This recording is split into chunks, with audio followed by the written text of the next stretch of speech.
시간 성경 봉독하도록 하겠습니다. 오늘 시간 말씀은 느헤미야 1장 1절에서 11절 말씀입니다. 느헤미야 1장 1절에서 11절 말씀 제가 봉독하겠습니다. 하가랴의 아들 느헤미야의 말이라. 아닥사스다 왕 제20년 기스루월에 내가 수상궁에 있는데 내 형제들 가운데 하나인 하나냐가 두어 사람과 함께 유다에서 내게 이르렀기로 내가 그 사로잡힘을 면하고 남아있는 유다와 예루살렘 사람들의 형편을 물은즉 그들이 내게 이르되 사로잡힘을 면하고 남아있는 자들이 그 지방 거기에서 큰 환난을 당하고 능욕을 받으며 예루살렘 성은 허물어지고 성문들은 불탔다 한지라. 내가 이 말을 듣고 앉아서 울고 수일 동안 슬퍼하며 하늘의 하나님 앞에 금식하며 기도하여 이르되 하늘의 하나님 여호와 크고 두루우신 하나님이여 주를 사랑하고 주의 계명을 지키는 자에게 언약을 지키시며 긍휼을 베푸시는 주여 간구하나이다. 이제 종이 주의 종들인 이스라엘 자손을 위하여 주야로 기도하오며 우리 이스라엘 자손이 주께 범죄한 자들을 자복하오니 주는 귀를 기울이시며 눈을 여시사 종의 기도를 들으시옵소서. 나와 내 아버지 집이 범죄하여 주를 향하여 크게 악을 행하여 주께서 주의 종 모세에게 명령하신 계명과 율례와 규례를 지키지 아니하였나이다. 옛적에 주께서 주의 종 모세에게 명령하여 이르시되 만일 너희가 범죄하면 내가 너희를 여러 나라 가운데 흩을 것이요 만일 내게로 돌아와 내 계명을 지켜 행하면 너희 쫓긴 자가 하늘 끝에 있을지라도 내가 거기서부터 그들을 모아 내 이름을 두라고 택한 곳에 돌아오게 하니라 하신 말씀을 이제 청하건대 기억하옵소서. 이들은 주께서 일찍이 큰 권능과 강한 손으로 구속하신 주의 종들이요 주의 백성이니이다. 주여 구하오니 기울이사 주의 종의 기도와 주의 이름을 경외하기를 기뻐하는 종들의 기도를 들으시고 오늘 종이 형통하여 이 사람들 앞에서 은혜를 입게 하옵소서 하였나니 그때 내가 왕의 술 관원이 되었느니라. 아멘. 오늘 느헤미야 1장 1절에서 11절 말씀 가지고 느헤미야의 기도라는 제목을 가지고 하나님 말씀 나누도록 하겠습니다. 오늘 설교 제목이 뭐냐면요, 느헤미야의 기도라는 제목 아닙니까? 그러니까 오늘 설교 말씀을 통해서 뭘 하라는 겁니까? 느헤미야가 기도했기 때문에 우리도 함께 기도합시다 라는 어떤 이 메시지를 가지고 우리가 좀 말씀 나눴으면 좋겠는데, 우리가 한 주 동안 하나님 앞에서 기도하면서 살았는가? 어떤 사람은 매일매일 하나님께 겸손한 마음을 가지고 하나님께 기도하는 사람도 있을 것이고, 또 어떤 사람은 식사 기도 때만 또 기도하는 사람도 있었을 것이고, 또 어떤 사람은 한 주 동안 세상에 그냥 있다가 주일에 모여서 또 이 자리에 나와서 이 시간 또 기도하시는 성도님들도 계실 거라 알고 있습니다. 우리가 느헤미야가 기도했던 것처럼 우리도 기도해야 될 것인데, 우리가 한번 생각해 볼 것이 무엇이냐면 기도란 무엇이냐는 거죠. 기도는 무엇입니까? 사전 보니까 마음으로 바라는 바를 이루어지게 해달라고 하나님께 비는 것, 또는 뭐 어떤 사전에서는 하나님과 대화하는 것이 기도입니다 라고 말하는 어떤 사전적인 의미도 있지만, 우리가 마음으로 바라는 것, 우리가 소원하는 것들을 이루어지게 해달라고 하나님께 비는 것이 기도라고 했을 때, 하나님께 열심히 기도하는 성도들, 그 사람들의 특징이 있는데, 기도하는 사람이 있고 기도하지 않는 사람이 있다는 거예요. 근데 기도하지 않는 사람과 기도하는 사람은 다른 점이 있는데, 특별히 기도하는 사람은 어떤 특징이 있는가? 두 가지 특징이 있는데, 첫 번째는 자신의 한계를 인정한다는 거죠. 여러분, 기도하는 사람은 내가 내 힘으로 이것을 할 수 없기 때문에 하나님께 기도하는 것이죠. 또 두 번째로 열심히 기도하는 성도들의 특징이 뭐냐면 하나님의 능력을 인정하는 것이죠. 그러니까 나의 한계가 있고 나는 어쩔 수 없이 이런 일들을 하지 못하기 때문에 하나님, 오늘 하루도 이런 일들을 할 수 있도록 도와주십시오. 오늘 하루도 나와 함께 해주십시오 라고 나의 나됨을 내려놓는 사람들이 하나님께 기도하는 사람들이고, 또 하나님은 나보다 훨씬 능력이 있으시고 이 천지 우주 만물을 지으신 분이 우리 하나님으로 믿고 있기 때문에 그 하나님의 능력을 인정하는 사람은 기도하는 사람들이라는 거죠. 우리가 한 주 동안 우리는 어떤 삶을 살았는지 한번 좀 생각해 보길 원하는데, 우리 사무엘상 1장 말씀 보면 유명한 한나라는 여인이 나오지 않습니까? 여러분 뭐 너무 잘 아는 배경이기 때문에 뭐 특별하게 이렇게 구체적으로 설명하기보다는 한나가 아이를 못 낳지 않습니까? 여러분 아이는 누가 주는 거예요? 우리 하나님께서 아이를 주시는 거죠. 근데 아이를 낳지 못해서 뭐 옆에 있는 또 다른 아내 엘가나라는 그 옆에 있는 아내 때문에 막 너무 많은 정죄를 하기 때문에 너무 많이 힘든 거예요. 그래서 한나가 기도를 해서 아이를 출산하지 않습니까? 근데 한나가 하나님께 왜 기도했습니까? 자신의 능력으로 아이를 낳을 수 없기 때문에. 또 한나가 하나님께 왜 기도했습니까? 하나님은 능력이 있으신 분이시고 하나님은 나에게 아이를 출산하실 수 있도록 그런 능력이 있으신 분임을 내가 믿었기 때문에 한나가 하나님께 기도했다라는 건 아니겠습니까?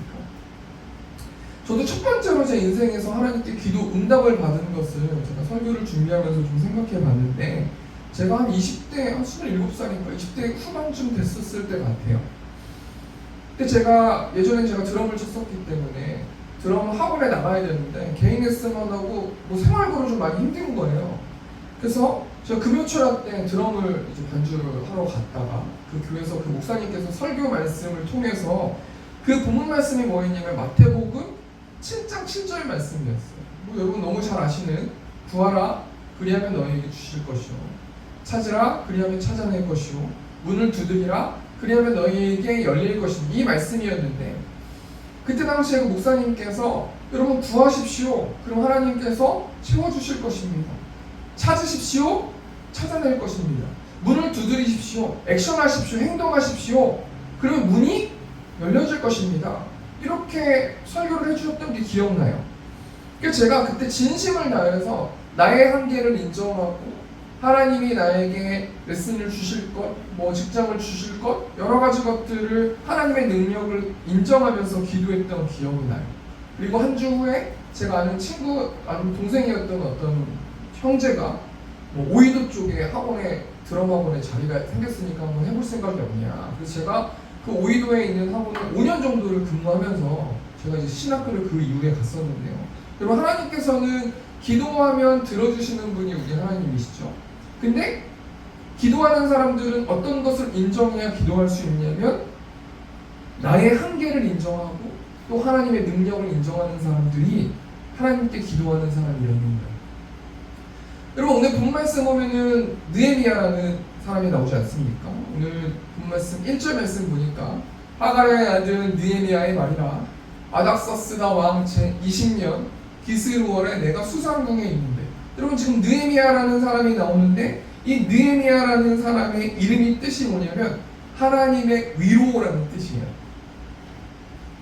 그러니까 하나님께서 느헤미야를 사용하셔서 수많은 사람들에게 하나님의 위로를 주시기 위해서 느헤미야라는 사람을 부르셨다라는 거 아니겠습니까? 그런데 지금 여러분 느헤미야가 어디에 있어요? 1절 하반절 보니까 내가 수상궁에 있는데, 여러분 이 수상궁이라는 곳은 어떤 곳이냐면 페르시아의 수도가 있는 수도 안에 있는 궁이 수상궁이거든요. 그럼 여러분 지금 느헤미야가 이 페르시아라는 제국, 이 제국의 수상궁에서 뭐 하고 있습니까? 우리 11절 하반절 그때 내가 왕의 술관원이 되었느니라.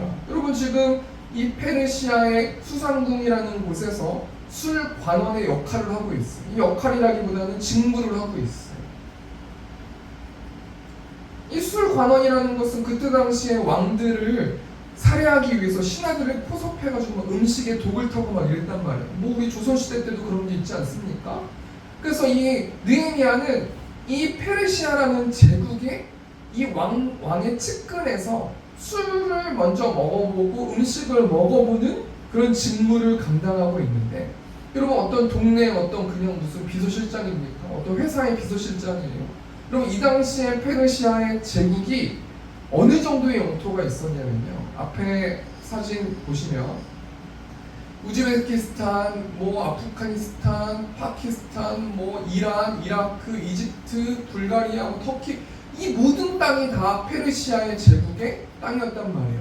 그러니까 이 넓은 땅에 왕의 측근, 왕이 가장 신임하는 측근이라고 한다면은 뭐 이 페르시아의 제국에서 다섯 손가락 안에 드는 굉장히 영향력 있는 사람이 느헤미야라는 사람이었다는 것입니다. 그런데 여러분, 이 느헤미야가 원래는 유다 사람인데 이 페르시아라는 곳에 태어나서 계속해서 이 페르시아의 뭐 2세, 외국인 2세, 뭐 이민 2세, 뭐 3세 이런 느낌의 어떤 그런 상태에서 여러분 지금 페르시아의 다섯 손가락 안에 드는 사람이라면 수많은 페르시아의 어떤 그 수많은 어떤 공무원들과 수많은 어떤 조직에 있는 사람들이 얼마나 이 느헤미야를 힘들게 하고 시기하고 질투하고 여러 가지 어떤 그런 것들이 많지 않았겠습니까? 이런 상황 가운데서요. 오늘 본문 2절 말씀 보니까 내 형제들 가운데 하나인 하나냐가 두어 사람과 함께 유다에서 내게 이르렀기로 내가 그 사로잡힘을 면하고 남아있는 유다와 예루살렘 사람들의 형편을 누린즉. 여러분, 이 하나냐라는 사람은 내 형제들 가운데라 그러니까 정말 친족이에요. 정말 형제예요, 형제. 이 느헤미야의 동생 정도 되는 것 같은데 이 느헤미야의 동생 정도 되는 하나냐가 유다에서 왔어요. 그래서 지금 자신의 고국, 자신의 고향, 그 유다 사람들, 유다와 예루살렘 사람들이 지금 어떻게 살고 있는지에 대해서 자신의 형한테, 이 느헤미야한테, 이 페르시아에 와서 이 느헤미야에게 말하고 있는 거 아니겠습니까? 그래서 이 느헤미야가 자신의 동생에게 형편을 묻는데요. 우리가 이것을 잘 알려면 시대적인 배경을 알아야 되는데, 우리가 솔로몬 왕 이후로 이 이스라엘이 북이스라엘과 남유다로 나눠지지 않습니까? 그리고 이 북이스라엘이 아시리아, 이 아수르라는 나라에게 멸망하게 되고요. 이 남유다가 바벨론이라는 나라에게 멸망하게 돼요. 왜 멸망하게 됩니까? 하나님의 자녀들이 하나님의 말씀을 듣지 않았기 때문에. 북이스라엘도 멸망하고 남유다도 멸망하고요. 결국에는 이 바벨론이라는 제국이 이 아시리아에서 전쟁에서 승리해서 이 북이스라엘과 남유다 이 모든 나라를 관장하면서 이렇게 식민지화했었단 말이에요. 근데 여러분, 바벨론은 굉장히 강하게 식민지 사람들을 통치했었어요. 근데 이 바벨론이라는 제국이 어떤 나라에게 멸망하게 되냐면 페르시아라는 이 나라에게 멸망하게 되면서 이 페르시아의 고레스라는 이 왕은 어떤 정책을 썼냐면 이 식민지에 있는 나라들에게 굉장히 자유롭게 고국으로 돌아가고 정말 편하게 살 수 있도록 해줬어요. 그래서 이 고레스라는 왕을 통해서 유다에 있는 사람들, 흩어졌던 사람들이 다시 자신의 나라로 돌아가고 귀환하는 어떤 그런 일들이 벌어졌었습니다.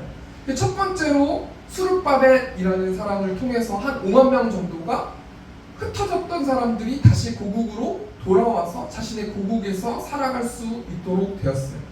그리고 두 번째로 에스라라는 사람을 통해서 또 한 3, 4만 명 정도가 다시 자신의 고국으로 돌아오게 되면서 말씀 사역, 예배 사역 이런 일들을 하지 않습니까? 그리고 우리 느헤미야서를 쭉 읽어보게 되면은 3차로 느헤미야를 통해서 사람들이 이제 고국으로 돌아와서 성문을 짓게 되는데요. 저는 여러분 지금 어떤 상황이냐면 지금 유다로 고국으로 귀환했던 사람들이 성전도 짓고 수룹바벨 성전도 짓고 또 영적 대각성 운동도 하면서 정말 그냥저냥 살아갔는데 문제가 한 가지가 있는데 그 문제가 뭐냐면 성벽이 없기 때문에 수많은 사람들이 침입하는 거예요. 그래서 양식도 빼앗아가고 너무나 힘들고 너무나 지치고 너무나 탄식되면서 어떤 보호막이 없는 상태에서 그렇게 살아가고 있는 상태. 그래서 느헤미야가 자신의 동생 하나니에게 지금 성문들이 불탔습니다. 수많은 유다와 예루살렘 우리의 고향 사람들이 핍박을 받고 있고 낙담하고 있고 지쳐하고 있고 외로워하고 있습니다 라는 이 소식을 듣는 거 아니겠습니까? 그래서 느헤미야가 어떻게 이 말을 듣고 어떻게 행동합니까? 우리 4절 말씀 보니까 내가 이 말을 듣고 앉아서 울고 수일 동안 슬퍼하며 하늘의 하나님 앞에 금식하며 기도하여. 여러분 지금 느헤미야는 유다라는 곳에 한 번도 가본 적이 없어요. 말로만 들었지 유다를 직접 가본 적도 없고 거기서 태어나지도 하지도 않았어요. 이 느헤미야라는 사람은 페르시아에서 태어났단 말이에요. 그런데 여러분, 자신의 고향의 어떤 소식을 듣고 느헤미야가 앉아서 울고 수일 동안, 여러 날 동안 고향 사람들 때문에 슬퍼하고 또 하늘의 하나님 앞에서 금식하고 기도하고 있는 거 아니겠습니까? 그렇다면 여러분, 느헤미야가 결론부터 말씀드리면 왜 기도했는가? 듣도 보지도 못하는, 알지도 못하는, 정말 한 번도 가보지 않는 그 고향 사람들 때문에 이 느헤미야는 왜 그렇게 기도할 수밖에 없었는가? 우리가 좀 생각해 보길 원하는데요. 결론부터 말씀드리면요, 하나님이 그 마음을 주셨기 때문이에요. 여러분, 우리가 새생명 축제를 준비하지 않습니까? 그런데 이 새생명 축제에 수많은 사람들을 전도하기 위해서 하나님께서 태신자들을 품게 하셨는데, 그 하나님께서 태신자들을 품게 하고 자꾸 생각나는 사람이 있어요. 저도 이 앞에서 드럼고고라는 이 앞에서 학원에서 저도 레슨하지 않습니까? 근데 거기서 부장님이 계시는데 저는 한 주 동안 자꾸 그분이 생각났어요. 아, 이분한테 어떻게 복음을 전하지? 어떻게 하나님 예수님을 소개하지? 어떻게 교회 나와보시라고 말씀드리지? 뭐 그런 어떤 분들이 떠오르는 거 아니겠습니까? 여러분, 지금 느헤미야도요, 자신의 노력으로 어떤 고향 사람들이 어떡하지 어떤 그런 개념보다 자꾸 생각이 나는 거예요. 자꾸 울음이 나는 거예요. 자꾸 그 고향 사람들만 생각하면 울음이 나고 슬퍼하고 막 금식하길 원하고 애타하고 기도하고 그런 마음들이 있으니까 느헤미야가 기도하고 싶지 않아도 자꾸 기도가 됐더라는 거예요. 여러분, 예전에 제가 어릴 때 쿨런이라는 가수가 있어요. 앞에 보시는 저 구준엽이라는 분 아니겠습니까? 뭐 여러분 너무 이분의 소식을 잘 알고 있기 때문에 뭐 굉장히 뭐 떨어졌다가 나중에 이렇게 결혼하게 됐잖아요. 대만의 어떤 배우하고 결혼하지 않습니까? 그러나서 얼마 전에 일본에 둘이 가족여행 갔다가 저 서희원이라는 저 배우가 어떻게 돼요? 폐렴인가 걸려가지고 갑자기 사망하는 일들이 벌어져요. 그리고 지금 그 쿨론의 구준엽이라는 저 가수가 지금 7개월인가요? 7개월 동안 저 지금 아내 서희원 저 아내분 무덤에 옆에서 계속해서 매일 가가지고 아이패드로 그림 그리고 옆에서 막 그리워하고 옆에서 탄식하고 있고 그런 어떤 매스컴들을 통해서 제가 그런 모습을 봤는데 정말 마음이 계속 생각이 되더라고요. 저 구준엽이라는 저 가수를 위해서 하나님 얼마나 힘들겠습니까? 얼마나 낙담되겠습니까? 얼마나 슬프겠습니까? 얼마나 외롭겠습니까? 하나님 그 예수님을 알 수 있도록 인도해 주셔서 예수님의 그 사랑을 하나님의 사랑으로 하나님이 만져주시고 저분을 위로해 주시고 저도 모르게 자꾸 기도가 되더라고요. 여러분, 제가 전 구준엽이랑 알지도 못하는 분이고 한 번도 뵌 적이 없어요. 근데 하나님께서 그런 마음을 허락해 주셔서 기도하게 하셨다라는 거예요. 여러분, 우리가 이 말씀 통해서 뭘 생각해 봐야 됩니까? 하나님께서 한 주 동안 가슴 자꾸 밟히게 하는 분들이 있다, 그렇게 해주시는 분들이 있다라는 거예요. 우리가 한 주 동안 하나님, 나는 아무런 분이 떠오르지 않습니다 라고 생각하시는 분들은 하나님, 내가 한 영혼을 위해서 기도하고 내 입술을 통해서 하나님을 전하고 예수님을 전하고 예수님의 십자가의 사랑과 그 부활의 기쁨을 전할 수 있도록 한 영혼들을 기억할 수 있도록 인도해 달라고 우리가 기도로 나아가야 될 것인데요. 이런 상황 속에서 우리가 본 말씀 통해서 그럼 느헤미야가 하나님께 어떻게 기도했는지 그냥 세 가지만 생각해보고 말씀 맞췄으면 좋겠습니다. 첫 번째로 뭘 생각해보길 원하냐면 느헤미야가 하나님께 어떻게 기도합니까? 느헤미야는 하나님이 어떤 분이신지 알고 기도했다는 거예요. 여러분, 느헤미야가 말하는 그 하나님이 어떤 분이십니까? 5절 말씀, 이르되 하늘의 하나님 여호와 크고 두려우신 하나님이여, 주를 사랑하고 주의 계명을 지키는 자에게 언약을 지키시며 긍휼을 베푸시는 주여 강구하나이다. 여러분, 느헤미야가 어떤 하나님을 부르면서 기도하냐면 하늘의 하나님 여호와, 이 여호와라는 분을 부르면서 기도하는 거예요. 여러분, 여호와라는 분은 전능하신 하나님이시고 이 여호와 하나님이 어디에 계신다고 말합니까? 하늘에 계신다고 말하는데 우리가 이 말씀 통해서 뭘 생각해 봐야 되는 거냐면 하나님은 하늘에 계시고 물론 우리 하나님은 무소부지의 하나님이시고 어느 곳에 다 계시지만 이 느헤미야가 생각한 하나님은 하늘의 하나님 여호와라는 것은 나와 하나님은 다른 분이시라는 거예요. 우리가 기도할 때 우리의 수준으로 하나님께 기도하는 경향이 있어요. 우리의 생각으로, 우리의 이성적인 판단으로 우리가 생각해서 아무리 하나님이라도 이런 일은 못하실 거야 라고 그렇게 한계를 정하면서 기도할 때가 있단 말이에요. 근데 여러분, 느헤미야는 하늘의 하나님, 나와 다른 하나님, 나는 땅에 속해 있고 나는 시공간에 속해 있고 나는 우주에 한정되어 있고 나는 우리나라에 한정되어 있는 아주 작은 존재지만 우리 하나님은 무소부지 하나님이시고 전능하신 하나님이고 나와 다른 하늘을 창조하신 그 하나님, 내가 그 하나님께 기도합니다. 내가 그 하나님께 간구합니다 라고 기도하는 거예요. 두 번째로 느헤미야가 하나님을 누구로 묘사하고 있습니까?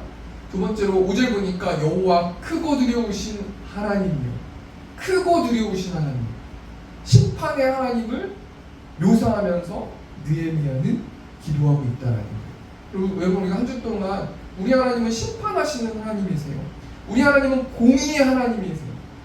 아무리 우리가 예수님을 통해서 우리가 하나님의 자녀가 되었어도 우리가 자범죄를 짓고 있다면, 계속해서 하나님을 탄식하게 만들고 우리가 계속해서 우상을 삼고 있다면 하나님은 기필코 그 사람들을 심판하실 거예요. 물론 완전 죽이시진 않지만 질책하실 거예요. 혼내실 거예요. 우리 하나님은 크고 두려우신 하나님이시다. 크고 두려우신 하나님. 그래서 우리가 한 주 동안 어떻게 살아가야 됩니까?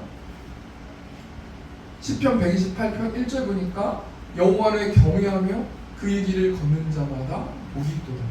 여호와 하나님, 전능하신 하나님을 무서워하는 사람은 복된 삶을 살아가요. 여러분, 이 복이 어떤 복입니까? 시편 1장 3절 보니까 시편 1장 3절, 그는 시냇가에 심은 나무가 철을 따라 열매를 맺으며 그 잎사귀가 마르지 아니함 같으니 그가 하는 모든 일이 다 형통하리로다. 형통한 삶 살아간다는 거예요. 하나님 무서워하는 사람이 이 땅 가운데서도 또는 우리가 하나님 나라에서도 형통한 삶을 살 것이다. 우리 하나님은 크고 두려우신 심판의 하나님이다 라고 느헤미야가 고백하고 있다는 겁니다. 마지막 세 번째로 느헤미야가 어떤 하나님을 고백합니까? 주를 사랑하고 주의 계명을 지키는 자에게 언약을 지키시며 긍휼을 베푸시는 주여 간구하나이다. 느헤미야는 언약의 하나님, 약속의 하나님이다라고 묘사하면서 하나님을 찾고 기도하고 있다라고 말하고 있는 거 아니겠습니까? 우리 하나님 약속한 것을 지키시는 분이세요.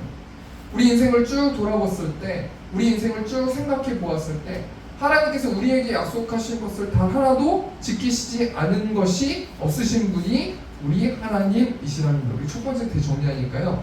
느헤미야가 하나님께 어떻게 기도합니까?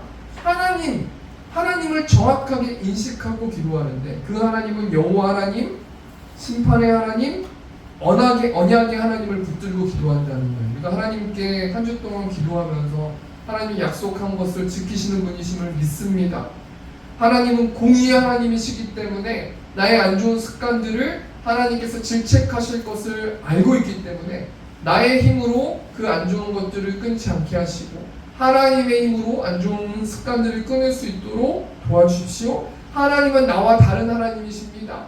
우리는 피조물이지만, 우리는 죄인이지만 하나님은 전능하시고 하늘을 창조하신 분이 우리 하나님이십니다 라고 인정하고 인식하고 우리가 좀 기도로 나아갔으면 좋겠습니다.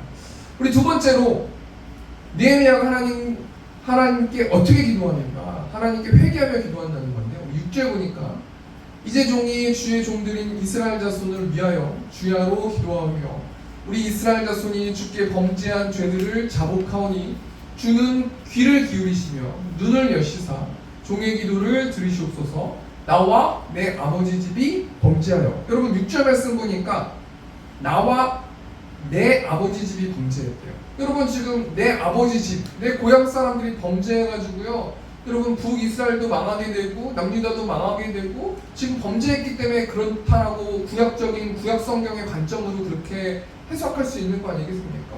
근데 여러분 지금 느헤미야는 나와 내 아버지 집이 범죄했대요. 여러분 느헤미야가 뭘 그렇게 죄를 졌습니까? 여러분 느헤미야가 지금 페르시아에서 열심히 지금 신앙생활 잘하고 있는데 느헤미야가 어떤 죄를 졌다라는 겁니까? 여러분 느헤미야 기도를 통해서 우리가 한 가지 배워야 될 것이 무엇이냐면, 우리가 뭘 생각해 볼 수 있냐면요, 지금 느헤미야는 유다에 있는 또는 북이스라엘 고향 사람들의 죄들을 회개하고 자신의 죄도 회개해요. 우리가 이 말씀 통해서 뭘 생각해 봐야 되는 거냐면요, 우리가 새세명 축제를 준비하고 있지 않습니까? 우리가 한 주 동안 어떻게 기도해야 되냐면, 우리의 태신자들을 위해서, 그 사람들의 원죄를 위해서 우리가 기도해야 돼요. 그리고 한 주 동안 살아가면서 나의 자범죄들을 회개함을 통해서 우리가 영적 전쟁을 해야 되는 거 아니겠습니까? 요한일서 1장 9절 보니까, 만약 우리가 우리 죄를 자백하면 그는 미쁘시고 의로우사 우리 죄를 사하시며 우리를 모든 문의에서 깨끗하게 하실 것이요. 10절 보니까, 만약 우리가 범죄하지 아니하였다 하면 하나님을 거짓말하는 이로 만드는 것이니 또한 그의 말씀이 우리 속에 있지 아니하니라. 우리가 우리의 죄를 자백하면 하나님께서 의로우시지만 우리의 죄를 사해 주실 거고 우리를 깨끗하게 해 주실 거라는 거예요. 우리가 한 주 동안 느헤미야가 어떻게 기도했습니까? 자신의 자범죄를 회개하면서, 여러분, 그 고국에 있는 사람들을 위해서 중보하고 회개하고 같이 기도하고 같이 회개하고 같이 중보하는 어떤 이런 삶을 살았다라는 거 아니겠습니까? 우리가 한 주 동안 기도함을 통해서 하나님께 나아가는 저 우리 세운교회 성도님들 되셨으면 좋겠습니다. 우리 마지막으로 세 번째로요, 느헤미야가 하나님께 어떻게 기도했는가? 우리 하나님의 말씀을 붙들고 기도했는데, 8절 보니까, 옛적에 주께서 주의 종 모세에게 명령하여 이르시되 만일 너희가 범죄하면 내가 너희를 여러 나라 가운데 흩을 것이요. 9절 보니까, 만일 내게로 돌아와 내 계명을 지켜 행하면 너희 쫓긴 자가 하늘 끝에 있을지라도 내가 거기서부터 그들을 모아 내 이름을 두려고 택한 곳에 돌아오게 하리라 하신 말씀을 이제 청하건대 기억하옵소서. 무슨 말씀입니까? 한마디로 말해서 하나님의 말씀을 붙들었다는 거예요. 내 계명을 지켜 행하면 너희 쫓긴 자가 하늘 끝에 있을지라도 내가 거기서부터 그들을 모을 것이라고 약속하신, 말씀하신 하나님, 그 말씀을 내가 붙들고 하나님, 내가 고국에 있는 수많은 사람들을 위해서 기도하고 나아갑니다. 나의 기도를 들어주십시오 라고 기도하고 있는 모습을 볼 수 있는 것 아니겠습니까? 우리 10절 말씀 보니까, 이들은 주께서 일찍이 큰 권능과 강한 손으로 구속하신 주의 종들이요 주의 백성이니이다. 여러분, 우리가 한 주 동안 스승의 축제를 준비하면서요, 우리 태신자들을 위해서 하나님, 그들은, 우리는 이 땅 가운데서 눈에 보일 때 하나님을 인정하지 않고 예수님을 주라 시인하지 않는 사람들일지라도 하나님은 태초전부터 그들을 하나님의 섭리 가운데서 구별하신 하나님의 자녀들 아니겠습니까? 이 타이밍에, 이 시간에, 이 시즌에 하나님, 우리가 10월 달에 수많은 사람들에게 복음을 전하고 교회로 초대할 때, 이 시즌에 하나님 그들의 영혼들을 우리 교회로 불러주셔서 하나님을 예배하고 또 구원받는 자들, 또 하나님을 사랑하는 자들, 또 예수님을 영접하는 자들 될 수 있도록 인도해 달라고 우리가 기도했으면 좋겠습니다. 우리 예수님, 우리 하나님이 어떤 분이십니까? 요한복음 14장 6절 보니까, 예수께서 이르시되 내가 곧 길이요 진리요 생명이니 나로 말미암지 않고는 아버지께로 올 자가 없느니라. 우리가 그 태신자들을 위해서, 우리가 전도 대상자들을 위해서 예수님을 통해서 우리가 하나님께 올 수 있는 거예요. 예수님을 통해서, 예수님을 신뢰하고 예수님의 십자가의 사랑과 부활을 믿어야 우리는 하나님과 올바른 관계가 될 수 있는 거예요. 그래서 그 영혼들에게 예수님을 소개하는 저 우리 세운교회 성도님들 되셨으면 좋겠습니다. 우리 세 번째 대 정리하니까요, 느헤미야가 어떻게 기도했다는 거예요? 하나님의 말씀을 붙들고 기도했다는 거예요. 말씀을 마치길 원합니다. 우리 본 말씀 보면은 정말 느헤미야는 지금 흠잡을 데가 없어요. 너무 평안한 삶을 살아가요. 너무 부한 삶을 살아간단 말이에요. 여러분, 페르시아라는 그 제국에서, 여러분, 원래 그 혈통이 아니고 유다 사람인데 아무리 뛰어난다 할지라도 5손가락 안에 드는 사람이라면 얼마나 편하게 행복하게 살아가고 있겠습니까? 특별히 왕의 신임하는 사람이라면 얼마나 부하게 편하게 살고 있겠어요? 근데 여러분, 하나님께서 느헤미야 마음을 녹이셔서 자꾸 기도할 거리를 주시고 기도하게 해주셨다라는 거예요. 그래서 느헤미야가 이렇게 기도했다라는 거 아니겠습니까? 우리가 적용하면서요, 우리가 한 주 동안 우리 태신자들을 위해서 어떻게 우리가 기도할 것인가, 우리 369장 우리 후렴 1절 찬양 후렴 보니까요. 주께 공함 없는 고로 복을 받지 못하네 사람들이 어찌하여 아랠 줄을 모를까. 우리가 그 영혼을 위해서 액션하는 것도 중요하고 또 우리의 마음과 정성과 뜻을 다해서 그 태신자들이 예수님을 만날 수 있도록 고함을 통해서 우리도 복받고 그들도 복받는 우리가 그런 한 주 살아갈 수 있는 우리 세운교회 성도님들 되셨으면 좋겠습니다. 우리 시간 기도 먼저 하고요. 우리 369장 1절 찬송하고 우리 주기도문을 마쳤으면 좋겠는데 하나님 이 시간 가운데 한 주 동안 살아가면서 또 하나님 태신자들이 기억나게 할 수 있도록 인도해 달라고 그들을 위해서 그들의 구원을 위해서 우리가 기도할 수 있는 저와 우리 세운교회 성도들 될 수 있도록 인도해 달라고 우리 시간 주어 맺히고 통성으로 기도하겠습니다.